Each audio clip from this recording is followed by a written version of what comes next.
आज मैं इस वीडियो में आप लोगों को डिटेल बताऊंगा, फंक्शंस के बारे में डिटेल जानकारी दूंगा। ठीक है, तो इस वीडियो को आप लोग लास्ट तक देखें। Function, what is functions? Functions क्या होता है? Function means it is actually a subroutine और small program which is designed to perform a specific task in C language. Functions एक सब रूटीन है, एक छोटा प्रोग्राम है, प्रोग्राम के अंदर एक सब प्रोग्राम है जिसको एक निश्चित कार्य के लिए डिज़ाइन किया गया है और वो वही कार्य करता है जिसके लिए उसको डिज़ाइन किया गया है। फॉर एग्जांपल, सपोज हम एक फंक्शंस को 2 नंबर को इनपुट करके उसको ऐड करने के लिए डिज़ाइन किए हैं, तो वो फंक्शन 2 नंबर को ऐड करके उसका सम को डिस्प्ले करेगा, उसके अलावा वो दूसरा कोई काम नहीं करेगा। ओके, सो फंक्शंस जो होता है ये 2 प्रकार का हो सकता है। फंक्शंस में भी 2 types. What are those? Predefined और दूसरा होता है user defined. Okay, functions may be divided into 2 different types. One is your predefined function and another one is user defined functions. Predefined means your library functions which is already defined, which is already available in your system. That is predefined, like as clr, scr, get, ch, your strlen, ये सभी functions pre defined है। Okay, ये सभी functions को सिर्फ हम use करेंगे। ये सभी फंक्शंस पहले से सिस्टम में है, इसको बस हम यूज करेंगे। We can not make any type of changes in this functions, we just use it. ये है आपका predefined functions. User defined functions में the functions which is designed by the user as per their requirement, as per the requirement of the program। जिस functions को user अपने ज़रूरत के हिसाब से, प्रोग्राम का रिक्वायरमेंट के हिसाब से बनाता है, तो उसको यूजर डिफाइंड फंक्शंस कहा जाता है। And the user defined functions may be changed by the user as per their requirement. अपने आवश्यक के हिसाब से यूजर उसमें किसी भी प्रकार का चेंजेस कर सकता है, बदलाव कर सकता है। That is user defined functions. Okay, तो प्री डिफाइंड फंक्शंस जो ऑलरेडी सिस्टम में रहता है, यूजर डिफाइंड फंक्शंस जो यूजर अपने रिक्वायरमेंट के हिसाब से डिजाइन करता है, बनाता है। That is user defined functions. Okay, तो सबसे पहले हम देखेंगे कि एक प्री डिफाइंड, तो उसको हमको कुछ करना नहीं है। हम उसका सिंटेक्स अगर हमको पता है तो हम उसको अपने प्रॉपर जगह पर हम उसको यूज करेंगे। लेकिन यूजर डिफाइंड फंक्शन जो होता है, इसमें हम फंक्शंस को बिगिनिंग से आखिरी तक अपने हिसाब से डिजाइन करेंगे। ठीक है, तो यूजर डिफाइंड फंक्शंस बनाने के लिए क्या क्या चीज़ का ज़रूरत पड़ता है, उसका क्या क्या रिक्वायरमेंट्स है, क्या क्या एलिमेंट होते हैं उसके अंदर, वो सब चीज़ हमको जानना बेहद ज़रूरी है। ओके, तो चलिए मैं बताता हूँ कि उसके अंदर क्या क्या चीज़ रहता है और एक यूजर डिफाइंड फंक्शंस को बनाने के लिए हमको किस किस स्टेटमेंट को डिफाइन करना पड़ता है। ठीक है, तो एक यूजर डिफाइंड फंक्शंस बनाते हैं तो उसका पहला एलिमेंट होता है functions prototype.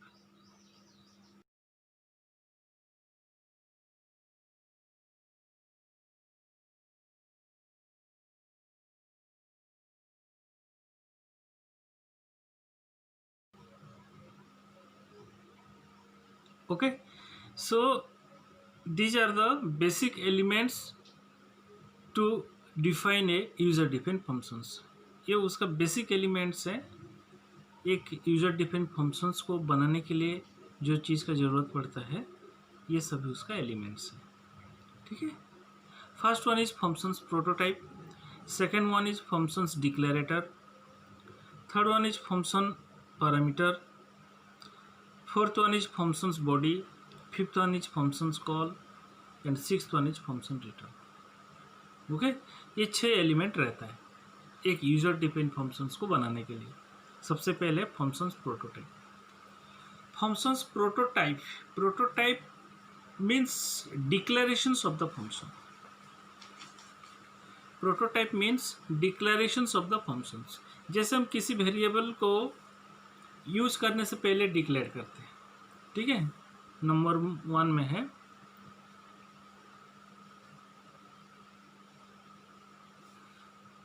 Prototype, okay. Prototype means declarations of the functions which is also known as prototype. जैसे कि int x, यहाँ पर x एक वेरिएबल है। अगर x वेरिएबल को हम अपने प्रोग्राम में यूज करना चाहते हैं तो पहले x को डिक्लेयर करना ज़रूरी है। x को डिक्लेयर नहीं करेंगे तो x को हम अपने प्रोग्राम में यूज नहीं कर सकते। बिना डिक्लेरेशन से कंपाइलर x को रिकॉग्नाइज नहीं करेगा। तो ये तो एक सिंपल सा वेरिएबल है, छोटा सा वेरिएबल है, उसको बिना डिक्लेरेशन से हम यूज नहीं कर पा रहे हैं। तो फंक्शंस तो बड़ा सा चीज़ है जिसका खुद का अपना एक बॉडी होता है, कई सारे स्टेटमेंट उसके अंदर होते हैं। तो इतना बड़ा चीज़ को बिना डिक्लेरेशन से हम प्रोग्राम में तो इंक्लूड नहीं कर सकते। सो फंक्शंस को डिक्लेयर करना बहुत ज़रूरी है, और जो फंक्शन डिक्लेरेशन स्टेटमेंट होता है उसी को फंक्शंस प्रोटोटाइप कहा जाता है, ठीक है। तो फंक्शंस डिक्लेयर करने का जो सिस्टम है, उसका जो सिंटैक्स है वो क्या है। सिंटैक्स क्या है उसका, सबसे पहले डाटा टाइप या टाइप। टाइप मीन्स फंक्शंस का type, then functions name, okay.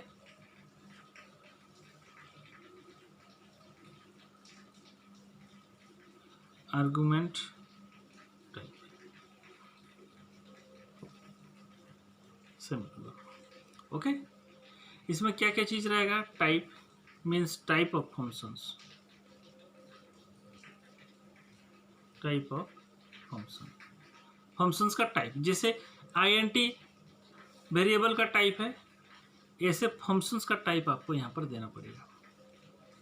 Then name of functions, name of functions, okay. उसके बाद रहेगा आपका पैरेंथेसिस, ये है आपका पैरेंथेसिस। पैरेंथेसिस यानी एक ब्रैकेट, ये हम सभी फंक्शंस में देते हैं। उसके अंदर अगर आप आर्गुमेंट यानी पैरामीटर डालना चाहते हैं तो पैरामीटर का टाइप देना होगा। आपको यहाँ पर पैरामीटर नहीं देना है, आपको यहाँ पर पैरामीटर का टाइप देना है, ठीक है। ये पैरामीटर क्या होता है, आर्गुमेंट क्या होता है, मैं आगे बताऊंगा, 2 स्टेप के बाद बताऊंगा। तो इसके अंदर आपको आर्गुमेंट यानी पैरामीटर का टाइप देना है। अगर उस फंक्शंस में कोई पैरामीटर, कोई आर्गुमेंट नहीं है तो इसको आपको ब्लैंक छोड़ना है, ठीक है। तो ये सिंटैक्स होता है। इसमें आपको 3 चीज़ देना है, टाइप यानी फंक्शंस का type, then name of functions, then argument type. ये ऑप्शनल है। अगर आपके फंक्शंस में आप पैरामीटर पास करना चाहते हैं, आर्गुमेंट पास करना चाहते हैं, देन उसका टाइप आपको यहाँ मेंशन करना पड़ेगा। और नहीं देना चाहते हैं कोई आर्गुमेंट तो आपको यहाँ पर ब्लैंक छोड़ना पड़ेगा, ठीक है। हो सकता है आपके फंक्शंस में 2-3 पैरामीटर भी हो। अगर 2-3 पैरामीटर हैं तो 2-3 पैरामीटर का जो टाइप है, सभी का टाइप आपको यहाँ पर कॉमा देके मेंशन करना पड़ेगा। मान लीजिए 2 आर्गुमेंट है, एक इंटीजर है, एक फ्लूट है, तो इसके अंदर आप int, फ्लूट लिखना पड़ेगा, ठीक है, ओके। तो ये होता है functions prototype. It is very simple. Functions prototype means declarations of a functions. Before using a functions we must declare the function like as a variable. जैसे वेरिएबल को डिक्लेयर करते हैं ऐसे फंक्शंस को डिक्लेयर करना ज़रूरी है, ठीक है। फंक्शंस को डिक्लेयर करना क्यों ज़रूरी है, क्योंकि फंक्शंस को कंपाइल करेगा हमारा सी का कंपाइलर। तो सी का कंपाइलर को पूरा जानकारी हमको देना पड़ेगा। फंक्शंस जो बना रहे हैं उस फंक्शंस के बारे में पूरा जानकारी, पूरा इन्फॉर्मेशंस कंपाइलर को देना पड़ेगा। अगर कंपाइलर को पता ही नहीं है कि हम जो फंक्शंस बना रहे हैं वो क्या नाम से फंक्शंस है, क्या है, उसके बारे में अगर उसको नॉलेज नहीं है तो कंपाइलर उसको रिकॉग्नाइज नहीं करेगा, हमारा प्रोग्राम एरर देगा, ठीक है। तो ये जो कंपाइलर है कंपाइलर के पास प्रोटोटाइप स्टेटमेंट से क्या क्या इंफॉर्मेशन जाता है? सबसे पहले जाएगा कि फंक्शंस का टाइप क्या है, ठीक है, फंक्शंस का टाइप क्या है। जैसे वेरिएबल का आईएनटी, फ्लोट, लॉन्ग, डबल होता है, ये सब टाइप है वेरिएबल का। तो ऐसे हम जो फंक्शंस बना रहे हैं वो फंक्शंस का टाइप क्या है। तो फंक्शंस का क्या क्या टाइप हो सकता है? सबसे पहले फंक्शन जो होता है उसका जो डिफ़ॉल्ट टाइप होता है वो होता है वॉइड, जो हम बेसिकली यूज़ करते हैं मेन फंक्शंस में। वॉइड मेन जो लिखते हैं ये डिफ़ॉल्ट टाइप है। वॉइड का मतलब होता है, वॉइड टाइप अगर हम किसी फंक्शंस में अगर यूज़ कर रहे हैं तो उसका मतलब ये है कि वो फंक्शंस का कोई रिटर्न वैल्यू नहीं है, यानी वो फंक्शंस कोई वैल्यू हमको वापस नहीं करेगा। जब हम फंक्शंस को कॉल करेंगे वो हमको कोई वैल्यू रिटर्न नहीं करने वाला है अगर वॉइड है तो, ठीक है। अगर वो कोई वैल्यू अगर रिटर्न करता है तो उसका टाइप कभी वॉइड नहीं हो सकता। इस चीज़ को आपको ध्यान देना पड़ेगा, ठीक है। कोई भी फंक्शंस जब कोई वैल्यू रिटर्न करता है तो उस फंक्शंस का टाइप कभी वॉइड नहीं होता है। अगर किसी फंक्शंस का टाइप वॉइड है तो वो कभी वैल्यू रिटर्न नहीं कर सकते। चलिए ठीक है कि वॉइड में वो वैल्यू रिटर्न नहीं करता है। अगर रिटर्न करता है तो कौन सा टाइप का रिटर्न करता है? वो कोई भी प्राइमरी डाटा टाइप का वैल्यू रिटर्न कर सकता है, वो तो वैल्यू रिटर्न करेगा ना। वैल्यू का टाइप क्या क्या होता है? आईएनटी, फ्लोट, लॉन्ग, डबल, कैर, ये सब चीज़ होता है, ठीक है। तो वो सभी चीज़ रिटर्न कर सकता है। तो अगर कोई फंक्शंस इंटीजर वैल्यू रिटर्न करेगा तो जो टाइप है वहाँ पर हम वॉइड नहीं करके हम क्या करेंगे? आईएनटी, ठीक है। वो क्या लिखेंगे हम? आईएनटी। जैसे फॉर एग्जांपल यहाँ पर मैं दिया आईएनटी सम आईएनटी आईएनटी। सपोज ये एक प्रोटोटाइप का एग्जांपल है, फंक्शंस प्रोटोटाइप का एग्जांपल है। इस एग्जांपल को देखिए, यहाँ पर मैं लिखा आईएनटी, ये हो गया उसका टाइप, ये उसका हो गया टाइप, ओके। सम ये क्या है? ये नेम ऑफ फंक्शंस है, फंक्शन नेम है। और ये जो दोनों है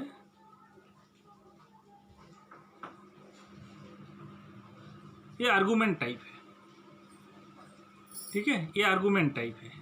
इस एग्जांपल में आईएनटी हो गया टाइप, यानी फंक्शंस का टाइप, यानी ये फंक्शंस एक वैल्यू रिटर्न करेगा। जब हम फंक्शंस को कॉल करेंगे ये एक वैल्यू रिटर्न करेगा और वो उस रिटर्न वैल्यू का टाइप क्या होगा? आईएनटी। उस रिटर्न वैल्यू का टाइप क्या होगा? आईएनटी।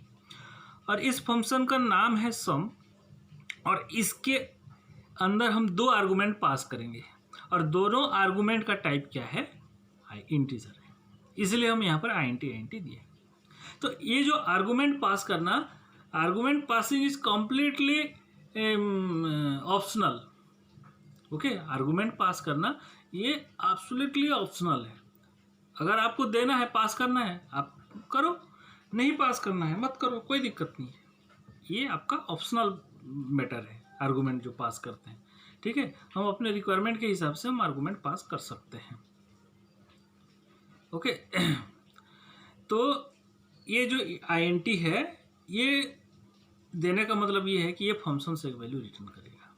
हम इसके बदले वॉइड भी लिख सकते हैं, वॉइड सम आईएनटी आईएनटी, ओके।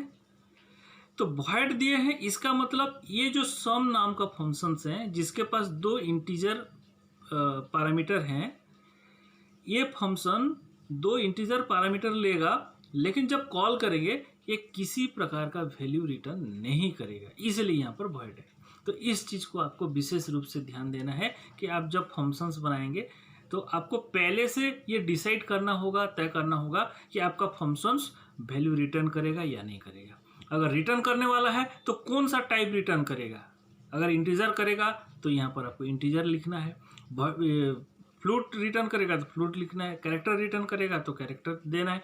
अगर कोई वैल्यू रिटर्न नहीं करने वाला है तो आपको यहाँ पर क्या लिखना है? वॉइड, ठीक है। ये जो वॉइड है, वॉइड मीन्स नथिंग, ये कोई भी वैल्यू रिटर्न नहीं करेगा।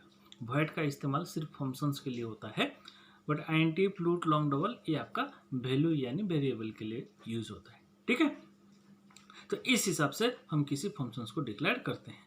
आप यहाँ पैरामीटर दिए बिना भी फंक्शंस को बना सकते हैं। अगर पैरामीटर नहीं देना है, आर्गुमेंट नहीं देना है, तो आप ऐसे ब्लैंक छोड़ेंगे। ये हो गया टाइप, ये हो गया फंक्शन नेम, ये हो गया आपका पैरेंथेसिस, लेकिन यहाँ पर कोई पैरामीटर नहीं है। ठीक है, तो आप जब फंक्शंस को बनाएंगे, जैसे आपका प्रोटोटाइप है, पूरे प्रोग्राम में आपको फंक्शंस को वैसे ही बनाना पड़ेगा। ऐसा नहीं है कि आप प्रोटोटाइप में 2 आर्गुमेंट दिए हैं, जब डिक्लेरेटर स्टेटमेंट आया वहाँ पर आर्गुमेंट गायब हो गया, और पैरामीटर ये आपका जो प्रोटोटाइप है उसमें इंटीजर लिखे हैं, यानी इंटीजर रिटर्न करने वाला है, लेकिन आपके फंक्शंस के अंदर कोई रिटर्न स्टेटमेंट नहीं है, तो ये गलत होगा। ठीक है, अगर INT डिक्लेयर किए हैं टाइप में, फंक्शंस का टाइप में, तो आपको एक इंटीजर वैल्यू रिटर्न करना पड़ेगा।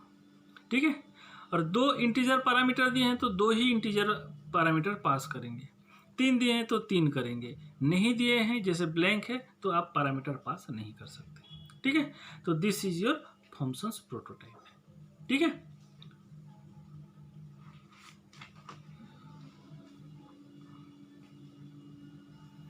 Second one is functions declarator.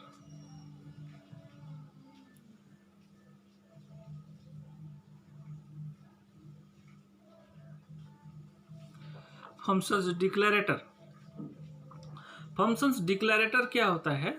Functions का प्रोटोटाइप देने के बाद जब हम फंक्शंस को डिज़ाइन करेंगे, ठीक है, फंक्शंस को डिज़ाइन करेंगे, तो जो प्रोटोटाइप है, प्रोटोटाइप के अकॉर्डिंग हम फंक्शंस को डिज़ाइन करना स्टार्ट करेंगे। तो फंक्शंस प्रोटोटाइप में क्या क्या होता है? पहले टाइप होता है, उसके बाद फंक्शंस का नेम होता है, उसके बाद पैरेंथेसिस होता है। तो यहाँ पर हम क्या देंगे? वॉइड। जैसे कि मैं आपको बताता हूँ इसके हिसाब से, ये जो है इसके हिसाब से, ठीक है, यहाँ पर वॉइड लिखे हैं और 2 इंटीजर पैरामीटर है, तो उसके हिसाब से हम क्या करेंगे? वॉइड फंक्शंस का नेम होगा सम, फिर पैरेंथेसिस, वहाँ पर क्या दिए थे?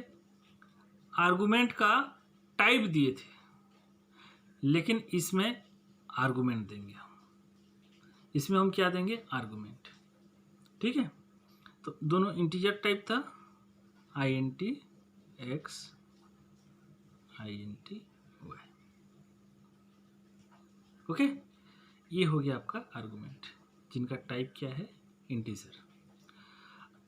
अब उसका बॉडी चालू होगा, यहाँ पर आपका बॉडी स्टार्ट हो जाएगा, बॉडी ऑफ फंक्शंस। आप ये दोनों का सम करें, जो भी करना है आप इसके अंदर कर सकते हैं। बॉडी कैसे ओपन होगा? ओपनिंग चेन ब्रैकेट से, और उसको क्लोज करना भी ज़रूरी है, क्लोजिंग चेन ब्रैकेट से क्लोज हो जाएगा। ये हो गया बॉडी। तो ये जो स्टेटमेंट है, ये होता है फंक्शन डिक्लेरेटर। एक्चुअल फंक्शंस को यहाँ पर हम डिक्लेयर करते हैं। ठीक है, वो एक्चुअल यहाँ पर डिज़ाइन होता है फंक्शंस, कहने का मतलब। ठीक है, तो ये यहाँ पर होगा वॉइड। अगर प्रोटोटाइप में वॉइड दिए हैं तो आपको यहाँ वॉइड देना पड़ेगा। फंक्शन नेम सम लिए थे तो इसलिए हम यहाँ सम दिए हैं। वहाँ पर 2 पैरामीटर का टाइप दिए थे, तो जो टाइप है उसी टाइप का पैरामीटर 2 हमको यहाँ लेना पड़ेगा। दोनों INT था तो यहाँ पर INT x INT y हमको लेना पड़ेगा। ठीक है, ये उसका नेम है, आप XY के बदले ABCD XYZ कुछ भी ले सकते हैं। ठीक है, तो ये डिक्लेरेटर हो गया। उसके बाद उसका बॉडी को ओपन करेंगे, बॉडी ओपनिंग चेन ब्रैकेट से ओपन होगा और क्लोजिंग चेन ब्रैकेट से क्लोज होगा। ये बॉडी हो गया। बॉडी के अंदर आप जो भी प्रोग्राम लिखना है आप लिख सकते हैं। तो ये हो गया हमारा फंक्शन। ये फंक्शंस को हम डिज़ाइन कर लिए। तो फंक्शन डिक्लेरेटर स्टेटमेंट में पूरा फंक्शंस का डिज़ाइन हम करते हैं। ठीक है, तो फंक्शंस को फिर से ये हमको ऐसे लिखना पड़ेगा, उसका टाइप, उसका नेम, और टाइप के साथ आर्गुमेंट। प्रोटोटाइप में सिर्फ टाइप देते हैं, लेकिन यहाँ पर टाइप के साथ आर्गुमेंट भी आपको देना पड़ेगा। उसके बाद ओपनिंग चेन ब्रैकेट से फंक्शंस का बॉडी को ओपन करोगे, फिर पूरा प्रोग्राम लिखोगे, फिर क्लोजिंग चेन ब्रैकेट से क्लोज करोगे। ठीक है, तो ये हो गया आपका फंक्शंस डिक्लेरेटर। 3 नंबर में है फंक्शंस पैरामीटर, जिसको आर्गुमेंट भी कहते हैं। ठीक है, आर्गुमेंट और पैरामीटर, इसका मतलब क्या होता है कि फंक्शंस को कॉल करते समय जो वैल्यू हम फंक्शंस को देते हैं उसको आर्गुमेंट या पैरामीटर कहा जाता है। Parameter means the value which is passed to the functions at the time of functions calling is known as parameter और आर्गुमेंट।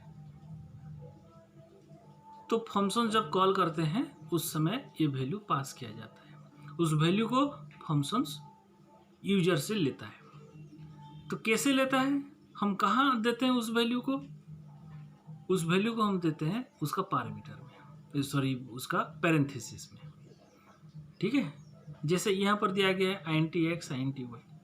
ठीक है, तो ये भी पैरामीटर है, लेकिन ये फंक्शन कॉलिंग स्टेटमेंट नहीं है। ठीक है, फंक्शन कॉलिंग स्टेटमेंट नहीं है, तो वैल्यू को एक्चुअल पास किया जाता है फंक्शंस कॉलिंग स्टेटमेंट में। ठीक है, तो जो भी वैल्यू पैरेंथेसिस के अंदर दिया जाता है फंक्शंस को, वो उसको कहा जाता है पैरामीटर या आर्गुमेंट। तो ये 2 प्रकार का होता है। Okay, parameter can be 2 types. What are those? Actual parameter and formal parameter. Okay, there are 2 types of parameters can be used in a function. What are those? Actual parameter and formal parameter.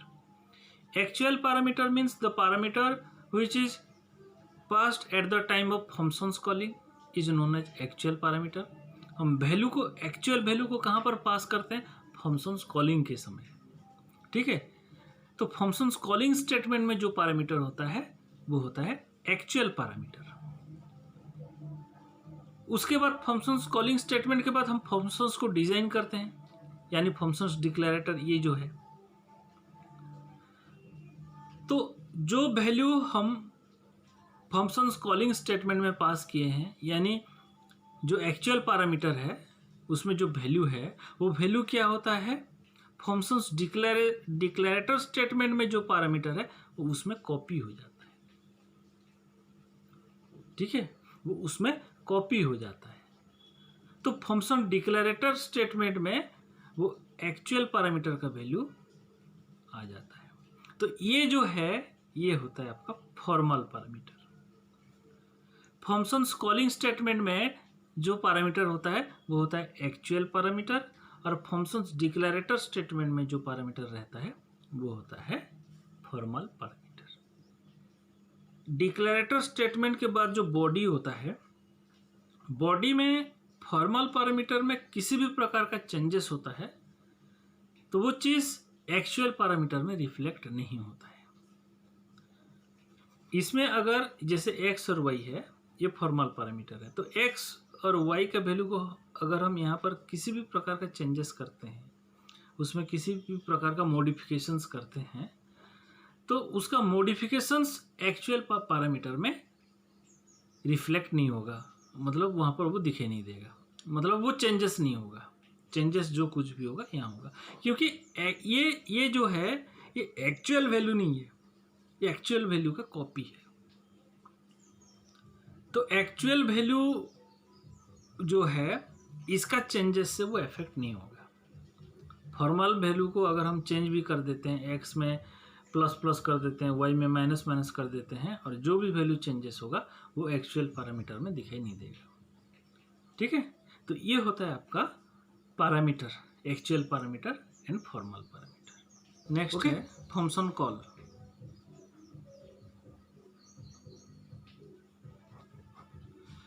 Functions को declare करने के बाद, उसको design करने के बाद main functions में call करना जरूरी है,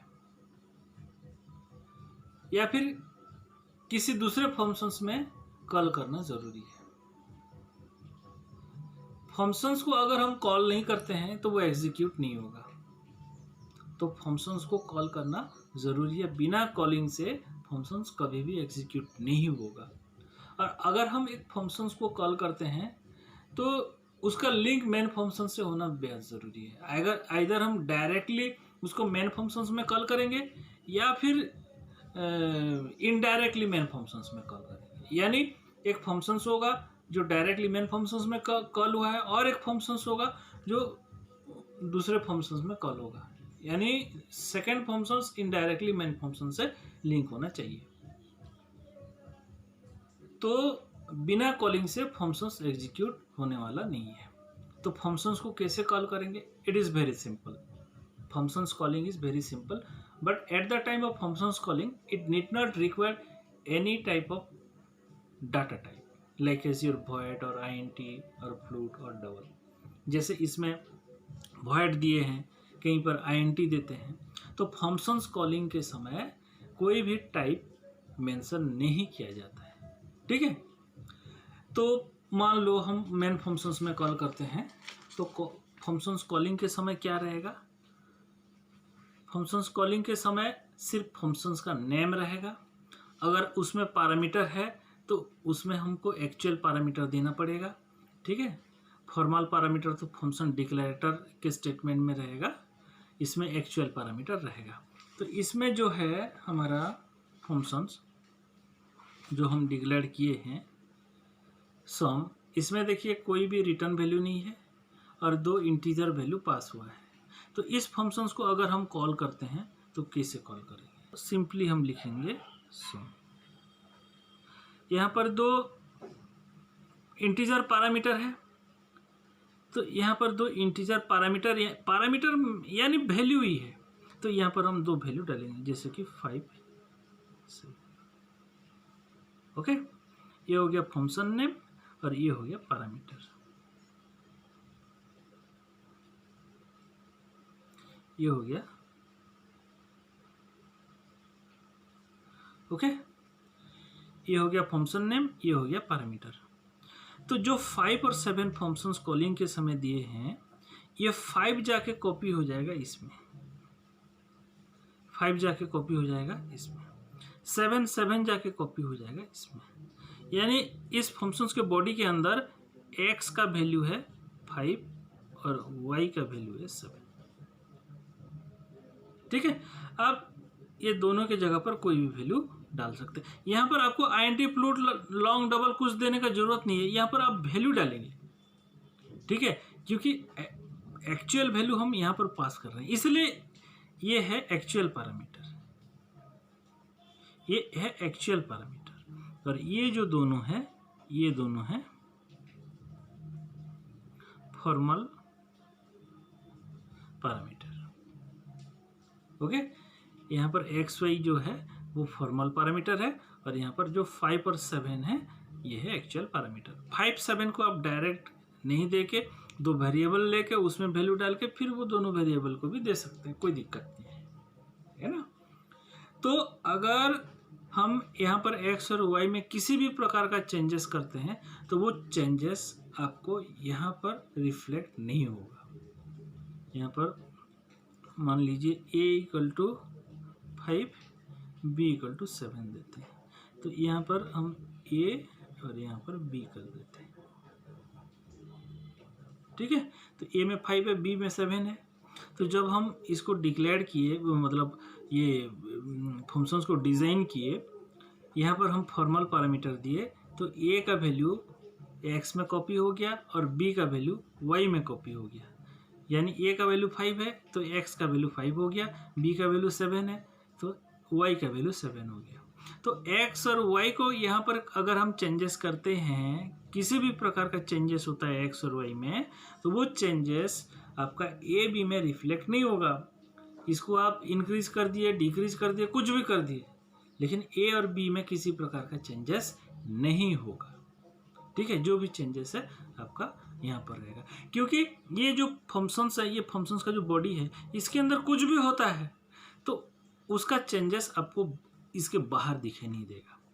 तो जो फंक्शंस हम कॉल कर रहे हैं, हम फंक्शंस के अंदर फंक्शंस के बॉडी के अंदर कॉल नहीं कर रहे हैं, हम इसको मेन फंक्शंस या किसी दूसरे जगह पर यानी फंक्शंस के बॉडी के बाहर हम कॉल कर रहे हैं, तो फंक्शंस बॉडी के अंदर चेंजेस होगा तो वो चेंजेस आपको बाहर दिखाई नहीं देगा।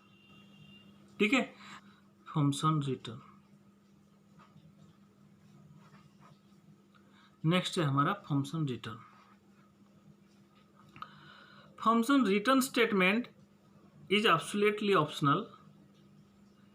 As per your requirement you may use the return statement और you may not use the return statement. अगर आपको ज़रूरत है तो आप रिटर्न स्टेटमेंट का इस्तेमाल करो, अगर ज़रूरत नहीं है तो मत करो। फंक्शंस वैल्यू रिटर्न कर भी सकता है और नहीं भी कर सकता है। ठीक है, ये ऑप्शनल है। तो अगर एक फंक्शंस कोई भी वैल्यू रिटर्न नहीं करता है तो कोई दिक्कत नहीं है, उसका टाइप तो वॉइड होगा। अगर रिटर्न करता है तो उसका पहला रिक्वायरमेंट क्या होता है कि जो जिस टाइप का वैल्यू रिटर्न करेगा वॉइड की जगह पर वो टाइप आपको मेंशन करना पड़ेगा। ठीक है, जैसे कि यहाँ पर हम INT सम INT इस चीज़ को देखिए, ये जो चीज़ है यहाँ पर, ये जो डिक्लेरेशन हम किए हैं INT सम INT इस स्टेटमेंट में क्या है, वॉइड के जगह पर हम INT लिए हैं, यानी एक रिटर्न वैल्यू है, ये एक इंटीजर वैल्यू रिटर्न करेगा और 2 इंटीजर पैरामीटर है। ठीक है, तो जब रिटर्न नहीं करेगा वहाँ तो वॉइड रहेगा, लेकिन जब रिटर्न करेगा तो कौन सा टाइप का वैल्यू रिटर्न करेगा वो टाइप हमको यहाँ पर मेंशन करना होगा। ठीक है, तो चलिए यहाँ पर हम तो मेंशन कर दिए INT 2 इंटीजर पैरामीटर भी लेगा, आर्गुमेंट लेगा, लेकिन रिटर्न कैसे करेगा। तो अगर हमको कोई वैल्यू रिटर्न कराना है तो उसके लिए रिटर्न स्टेटमेंट फंक्शंस बॉडी के अंदर देना ज़रूरी है। तो कौन सा स्टेटमेंट दिया जाएगा, कैसे रिटर्न करेगा, उसके लिए कीवर्ड यूज होता है रिटर्न। रिटर्न ये एक कीवर्ड है रिटर्न। ठीक है, अगर आप वॉइड के जगह पर कोई डाटा टाइप दिए हैं यानी आपका फंक्शंस एक वैल्यू रिटर्न कर रहा है तो उस फंक्शंस के अंदर ये रिटर्न स्टेटमेंट होना ज़रूरी है। उधर आप वॉइड दे दिए हैं, यहाँ रिटर्न दे देंगे, या फिर वहाँ इंटीजर दे दिए हैं वॉइड के जगह पर और यहाँ रिटर्न स्टेटमेंट नहीं देंगे तो ये गलत हो जाएगा। ठीक है, डिक्लेयर एक टाइप का किया है और आपका फंक्शन दूसरे टाइप का है तो ये मिसमैच हो जाएगा। ठीक है, तो ये गलत हो जाएगा। तो आपको रिटर्न करना है तो रिटर्न स्टेटमेंट देना ज़रूरी है। तो इसका इस्तेमाल हम कैसे करते हैं, जैसे कि एग्जांपल, अगर एक इंटीजर वैल्यू रिटर्न कर रहा है, रिटर्न वैल्यू। ठीक है, वैल्यू की जगह पर आप जो भी टाइप मेंशन किए हैं उस टाइप का वैल्यू यहाँ पर मेंशन कर सकते हैं। ठीक है, तो वो फंक्शंस कैसे, ये जो फंक्शंस है इसका बॉडी में आपको बना के दिखाता हूँ कि इसका बॉडी कैसे होना चाहिए और कैसे रिटर्न वैल्यू होगा। INT सम INT x INT y, इसके बाद हम बॉडी चालू कर दिए INT z और एक एडिशनल वेरिएबल ले लिए z equal to x plus y, ये दोनों को ऐड कर दिए। अब क्या करें, रिटर्न z।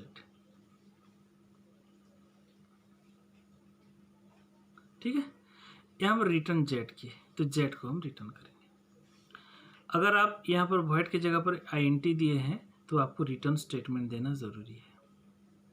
ओके, तो ये जो रिटर्न है INT लिखे तो ये रिटर्न कहाँ पर होगा, यानी ये जो वैल्यू रिटर्न कर रहा है इसको हम, ये वैल्यू हमको कहाँ मिलेगा। तो अगर आपके फंक्शंस में रिटर्न स्टेटमेंट है तो फंक्शंस कॉलिंग में भी आपको कुछ चेंजेस करना पड़ेगा। ये वैल्यू आपको कहाँ रिटर्न मिलेगा, फंक्शंस कॉलिंग के समय। तो फंक्शंस कॉल जब करेंगे तब आपको थोड़ा सा यहाँ पर मेंशन करना पड़ेगा। जैसे फंक्शन कॉलिंग को कैसे लिखना पड़ेगा, रिटर्न कर रहा है तो जो वैल्यू रिटर्न कर रहा है वो आपको वापस मिल रहा है फंक्शंस कॉलिंग में, वो मिल रहा है वैल्यू, तो उसको रखने के लिए भी एक वेरिएबल चाहिए। तो यहाँ पर हम क्या करेंगे, INT A equal to 5 B equal to 7 S, यहाँ पर क्या लिखेंगे, S equal to sum a, ये हो गया आपका रिटर्न वैल्यू जो स्टोर कर रहे हैं, ठीक है। एस इक्वल टू सम, ये फंक्शन नेम हो गया, ये हो गया आपका पैरामीटर, ये एक्चुअल पैरामीटर, ये फंक्शन कॉल है, ये फंक्शंस कॉल करते समय, ये आपका प्रोटोटाइप नहीं है, ये जो स्टेटमेंट है ये प्रोटोटाइप स्टेटमेंट नहीं है, इसका प्रोटोटाइप ये है, इसका प्रोटोटाइप ये है, आईएनटी सम आईएनटी आईएनटी, ये प्रोटोटाइप डिक्लेयर कर लिए। उसके बाद फंक्शंस कॉल हो गया ये, और ये हो गया उसका बॉडी, फंक्शन डिक्लेरेटर विथ बॉडी। और जब हम कॉल करेंगे उसको इस प्रकार कॉल करेंगे, तो दो पैरामीटर पास करेंगे, तो ए बी दो वेरिएबल ले लिए, ए का वैल्यू 5 है, बी का वैल्यू 7 है, और एक एडिशनल वैल्यू लिए एस, जब रिटर्न करेगा तो रिटर्न वैल्यू को एस में स्टोर करने के लिए, तो कॉल करते समय वो रिटर्न करेगा, ठीक है। तो ये फंक्शंस कॉल हो गया। ये फंक्शंस जो है, ये जो फंक्शंस है जिसमें हम दो पैरामीटर पास किए हैं, ये भी ए में है 5, बी में है 7, तो ये जो 5 है और इसमें जो 7 है, ये ए का वैल्यू आ गया, कॉपी हो गया इसमें, और बी का वैल्यू जाके कॉपी हो गया इसमें, ये हो गया 5, ये हो गया 7, 5 और 7 जो है ये ऐड हो गया, 5 और 7 ऐड हो गया, कितना हो गया 12, तो ये जो ये 12 है, ये 12 आके आ जाएगा आपका इसमें, ये रिटर्न जो है, ये फंक्शंस जेड को रिटर्न कर रहे, जेड में 12 है, तो वो रिटर्न वैल्यू 12 आके किस में स्टोर हो जाएगा, एस में, तो एस हो गया आपका 12। तो इस प्रकार ये रिटर्न करता है, ठीक है। इसका पूरा एग्जांपल मैं आपको नेक्स्ट वीडियो में बताऊंगा।